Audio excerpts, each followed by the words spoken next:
പേര് ശ്രീലക്ഷ്മി എം.ടി. എനിക്കിവിടെ ഇന്ന് പ്രസംഗിക്കാൻ കിട്ടിയ വിഷയം കൗമാരത്തിൽ എങ്ങനെ നമുക്ക് ലഹരി അകറ്റാം എന്നതാണ്.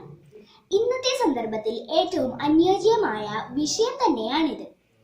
എന്തുകൊണ്ടെന്നാൽ ഇന്ന് ലഹരി ഉപയോഗിക്കുന്നതിൽ പലരും കൗമാരക്കാരാണ്. ഒരു വലിയ പങ്ക് വഹിക്കുന്നു. കൗമാരക്കാരുടെ ഇടയിൽ ലഹരി ഉപയോഗം കുറയ്ക്കുവാൻ നമുക്ക് ചെയ്യാൻ കഴിയുന്ന കാര്യം അതിന്റെ ദൂഷ്യവശങ്ങളെ കുറിച്ച് അവരെ ബോധവൽക്കരിക്കുക എന്നതാണ്. കുട്ടികളായ നമുക്ക് ഇതുവഴി ചെയ്യാൻ പറ്റുന്നത് ലഹരി വിരുദ്ധ പോസ്റ്ററുകൾ തയ്യാറാക്കുക, ലഹരി വിരുദ്ധ പ്രതിജ്ഞകൾ എടുക്കുക, ലഹരി ഉയർത്തുന്ന പ്രശ്നങ്ങളെ കുറിച്ച് വീഡിയോ തയ്യാറാക്കി അതിന്റെ ദൂഷ്യഫലങ്ങളെ കുറിച്ച് കുട്ടികളെ ബോധവൽക്കരിക്കുക.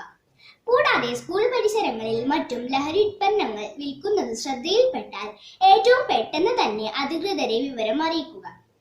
സംസ്ഥാന സർക്കാർ നടപ്പിലാക്കുന്ന വിമുക്തി പോലുള്ള